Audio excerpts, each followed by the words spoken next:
So today's video, guys, we are going to be making my all-time favourite Kung Pao chicken. This one is absolutely phenomenal. You've got to give it a go. I will leave a list of all the ingredients in the description down below, guys, so make sure you check that out to see what we're using.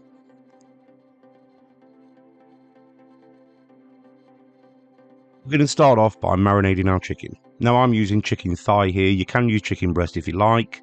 I just prefer to use chicken thigh because it doesn't dry out and I think it's got a lot more flavour than what breast does. We're just going to cut these up into nice mouth-sized pieces, like 1-inch squares, and then we're going to put them into a mixing bowl. To the mixing bowl, I'm going to add 1 egg white. Keep the egg yolk to one side if you like, but we don't need it in this recipe. I've got 1 tablespoon of cornflour going in now. Follow that by 2 tablespoons of a light soy sauce. Next up, I've got half a tablespoon of some sesame oil. And then I've got 1 tablespoon of Shaoxing cooking wine. Next up, a little sprinkle of 5 spice. Then just get your hand in there and give that a really good mix together. We're going to leave that to marinate for at least an hour in the fridge. Overnight would be best to get the best flavour out of it, but 1 hour in the fridge will do just as well. So while that's marinating, we're going to get on with making the sauce. Now for this sauce, I use 4 tablespoons of a light soy sauce. You could use a reduced sodium one if you like. I don't mind the saltiness in it, so I don't bother, but like I say, you can use low sodium if you wish. Half a tablespoon of sesame oil. 1 more tablespoon of that cooking wine. And then I've got 1 tablespoon of rice vinegar here. You could use a white wine vinegar if you want it really bitter, but a large heaped teaspoon of tomato puree, and then a little tiny drizzle of some dark soy sauce, followed by a handful of sugar.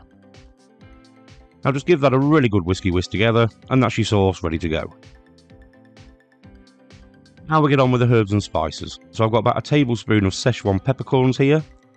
Now these aren't actually a peppercorn, they're more like a berry. You can get them on the internet, really easy to get. Put those out on a plate because it's really important we get all the ingredients ready to go before we start cooking. So make sure every single one of your ingredients are all ready to go.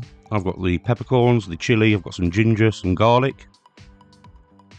But like I say, it's really important you get everything ready to go because once you start cooking, you can't really stop. It all happens really quick. So once you've got everything together, in a wok, I've got some oil.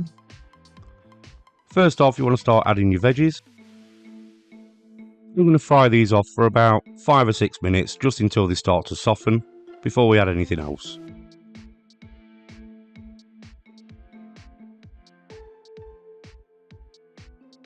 After a couple of minutes, like I say, about 5 or 6 minutes, I then add my chicken. Again, it's really important you keep the heat really high in this wok. Don't let it drop down. You want to hear that sizzle all the time. That way everything's going to cook properly.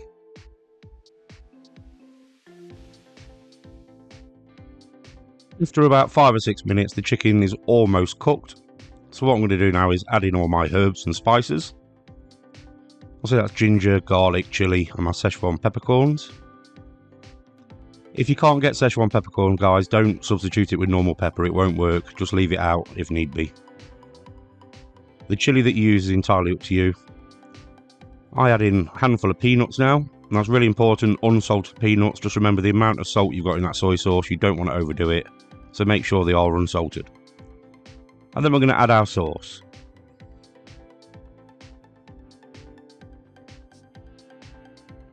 Now I cooked this recipe for about 10 minutes in total in the sauce, so it's had about 15 minutes, 20 minutes in total to cook the whole recipe. I just think it's really important that you cook your chicken all the way through. You don't want to risk anybody getting ill. So we're just going to boil that away for about 10 minutes, like I say, just so that every single bit of chicken is thoroughly cooked. And then now we're going to add a teaspoon of cornflour slurry. So a teaspoon of cornflour mixed in with a little bit of water. And what that's going to do is it's going to really thicken up that sauce and make it really sticky, oozy and beautiful.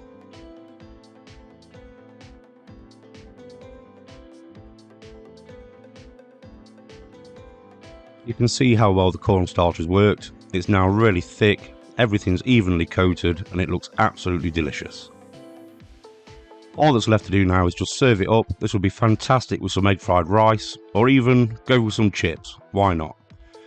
Thank you very much for watching, guys. That's my Kung Pao chicken. Hope you've enjoyed this recipe. If you have, don't forget to leave a like, subscribe to my channel to become part of the family, and I'll see you guys in my next video.